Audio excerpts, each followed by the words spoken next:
बेलासिनि खुलुमनाय जासिहरबाय। गिबियाव आं मुंख्लं बिथांमोनखौ बिटिआर सरकारनि जानानै आंनि न'खरनि जानानै आंनिफ्राय सेलुट खालामनाय बावहरग्रोबाय। दिनैनि बे गोथार हाबाफारि, बे हाबाफारियाव आलासि महरै जोंनिनो दैदेनगिरि, सान्थि गायसनगिरि, बिटिआरनि मानब गेदेर CEM सार, लोगोसे सारियाव जिरायनाय जोंनि EM लोगो नोंथांमोन, MCA लोगो नोंथांमोन, प्रिन्सिपाल सेक्रेटारि आरो बयनिख्रुइबो आंगोनिख्रुइ आंगोसिन गावनि फिसाखौ, गावनि आंगोखौ, गावनि बिसायखौ, गावनि बियादैफोरखौ हारिनि थाखाय थांनाय 34 बोसोर बड'लेण्ड मुभमेन्टआव बा बर'लेण्ड मुभमेन्टआव जिउ बाउहोनानै गावसोरखौ हारि सिबिसुला, राव हारिमु थुनलाइ दाफुंनायाव मैखोम बाहागो लाग्रा जोंनि आंगो नोंथांमोननिसिम आं खुलुमनायखौ बावहरबाय।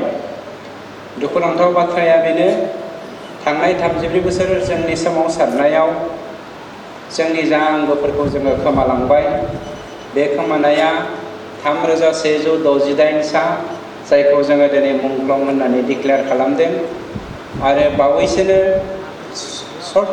गुसुं समनि गेजेराव दुलाराय बर' फरायसा आफादनिफ्राय मुंख्लं जानाया 11 सा दङ। आरो बे 11 सायाबो NDPनि मुङावनो गावथारजानाय बा मुंख्लं जानांनायफोर। अब्लाबो बिथांमोना फरायसाखाय जों बिथांमोनखौ NDPनि बड'लेण्ड मुभमेन्ट बा बड'लेण्ड मुभमेन्टनि मुंख्लंनि फारियाव जों सोनाय जायाखै। बेखौ नोंथांमोना सोरबा सोङोब्ला क्लियार खालामना होबानो जाबाय। नैथियाव दिनै गिबि फेजनि थाखाय जोङो 201नि मुं फारिखौ बेवहाय थिसननाय जादों। नाथाय बे 201नि गेजेराव 193ल' दिनै जोङो होनो हागोन। थामहिनबा 200निफ्राय 7 साया डाबल जादों, मुङा मोननै जादों।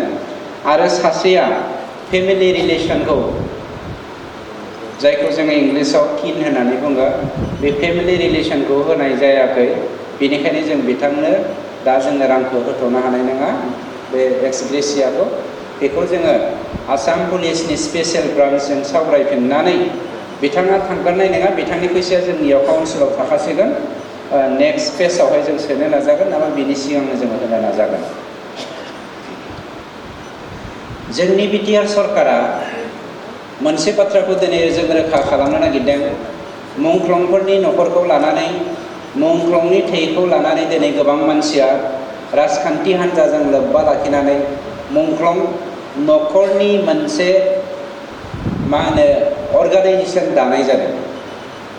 आं बेखौसो बुंनो नागिरदों, दिनैनि दिनाव बबेबा मोनसे आफाद दानानै बबेबा मोनसे मोनथायनि थाखाय मावनो गोनांथि गैया।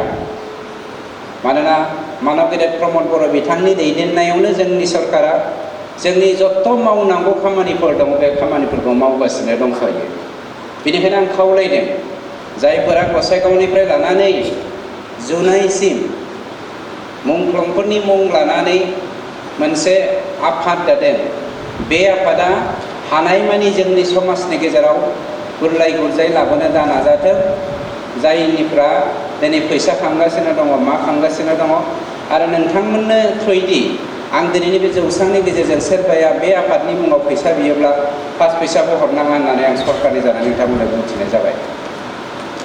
3 नाम्बाराव मोनसे बाथ्राखौ जोङो बुंनो नागिरदों। मैया एक्स NDP मोनसे फरामनि जथुमा जादोंमोन राङापारायाव। बावहाय BPFनि सासे नेहाथारि अनजलि दैमारिया, जाय गावखौनो बर' वुमेन जास्टिस फरामनि चिफ एडभाइजार होननानै बुङो, बिथांनि जा दुमुखिया राव, मोननै खुगानि राव, जायखौ जोङो दालाल भाबजों बुंनाय बायदि मोनदों। मानोना बिथांनि बिदा मानब गेदेर रन्जन दैमारियानो थांनाय 2020 मायथाइनि 27 जानुवारिनि जा एकर्ड थामथि एकर्ड बे एकर्डजों गोबां मोजाङैनो सोमोन्दो दंखायो आरो बिथाङा दिनै बुंनो नागिरदों मोननै बाथ्रा बुंदों बिथाङा मैया बाखि गोबांखौनो बुंदों आं मोननै बाथ्राखौ खोब सिरियासलि पइन्ट खालामदों जे दिनैनि सरकारा सान्ति सान्ति होननानै बुङो खिन्थु सान्ति जाफुङाखै होननानै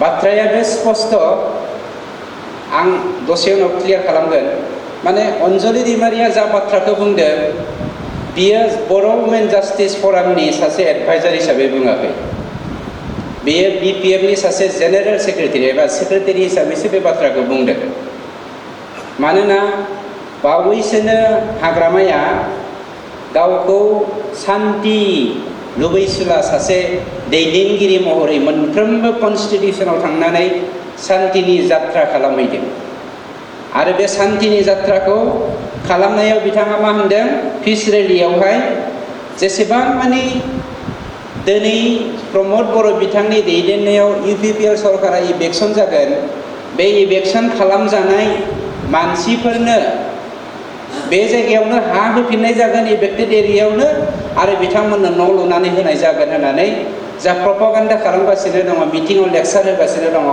आरो बुंबावदों बर'फोरखौनो जुदि इलेक्सन खालामनो हायोब्ला गुबुन जाथिखौ प्रमद बर'आ माबोरै सुरक्षा होनो हागोन होननानै आं एडभकेटफोरजों सावरायगासिनो दङ हाइकर्टनि आं एडभकेटजोंबो सोमोन्दो लाखिदों बिथाङा फरेस्ट एक्टनि एगेन्स्टआव स्पिच होनायनि थाखाय बावैसोनो आं बे जौसांनि गेजेरजों बुंहरबाय बावैसोनो जोंनि सरकारा बिथांनि एगेन्स्टै केस होनाय जागोन मानोना बिथाङा मानसिफोरखौ इनस्टिगेट खालामदों गाबोन एसेम्बलि दङ बे एसेम्बलियाव गोबां जों फरेस्टनि बाथ्राखौ लानानै सावरायगोन आरो बेवहाय जों बेखौ लाइभ होनाय जागोन गाबोन नोंथांमोना एसेम्बलिखौ 4 आरो 5 तारिखनि एसेम्बलिखौ बयबो नायगोन होननानै दिनैनि जौसांनि गेजेरजों फोरमायहरनाय थाबाय जेखियानो जायाथों खेबसेबाव नोंथांमोना गाव गावनि फिसाखौ गाव गावनि आंगोफोरखौ हारिनि थाखाय बोलि होनायनि थाखाय साफा साफा जोंनि बर' समाजनि गेजेराव बर' हारिनि गेजेराव बर'ल' नङा जोंहा मुसलमान भाइफोरबो दङ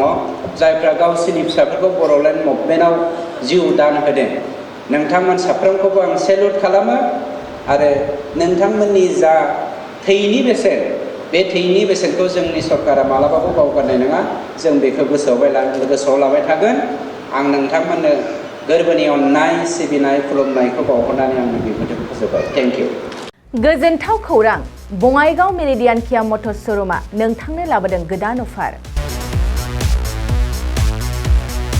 मेरिडियान किया मटर्स श'रुमाव नोंथाङा खम बेसेनावनो किया कम्पानिनि गुबुन गुबुन मडेलनि गोदान गारिखौ लानो हागोन बेनि अनगायैबो मिथिनो गोनां बाथ्राया बेनोदि किया कम्पानिनि 2022 मडेलनि गारिखौ गासै 40,000 रां रेहायाव मोननो हागोन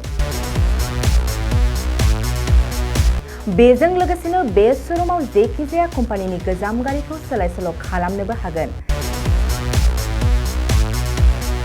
दासान्दि बे अफारा सोलिगासिनो दं मेरिडियान किया मटर्स श'रुमा सा बङाइगाव साफागुरि रड आगराला देहा फाहामसालिनि साखाथियाव थानाय महामाया हटेलनि अपोजिट साइडआव दं बे अफारखौ मोनफुंनो थाखाय नोंथाङा अनलाइनबो बुकिं खालामहरनो हागोन लोगोसेनो गोबां मिथिनो थाखाय थोंजोङै 7099003414 नङाब्ला 8822790662 जानबुं अनजिमायाव जगाजग खालामहरनो हागोन आरो बङाइगाव मेरिडियान किया मटर्स श'रुमाव थांनानैबो नायनो हागोन